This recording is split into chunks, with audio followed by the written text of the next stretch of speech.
আজকে বানাচ্ছি আমি সর্ষে কই মাছ। সোমবারে দিয়েছি কালো জিরা, আর হলো 8টা লাল কাঁচা লঙ্কা, বড় সাইজের একটা পেঁয়াজ, আর বড় সাইজের টমেটো, আর 3-4 কোয়া রসুন একসাথে পেস্ট করে নিয়েছি।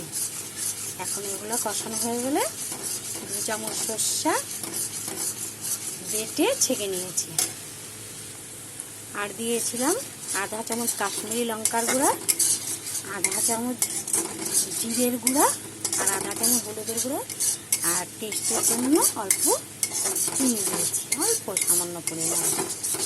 মশলাটি মোটামুটি আমার কষিয়ে গেছে, মশলা থেকে তেল বেরিয়ে গেছে।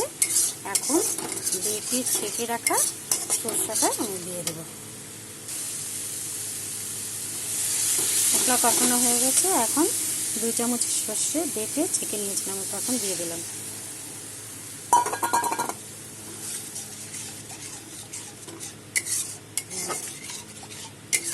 এটা কিছুক্ষণ নেড়ে চেড়ে তারপরে জল দিয়ে দেব।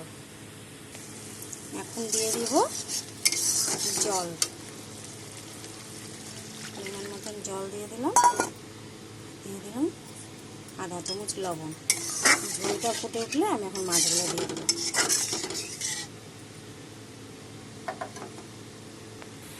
ঝোল আমার ফুটে উঠেছে, এখন এখানে আছে 6 পিস কই মাছ ভেজে রেখেছি, এটা এখন দিয়ে দেব।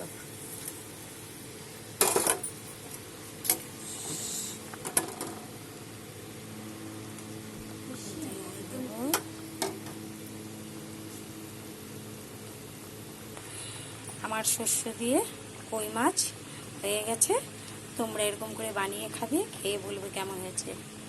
খেতে কিন্তু খুব স্বাদ হয়, একবার বানিয়ে খেয়ে দেখো, খুব স্বাদ, খুব টেস্টি হয়।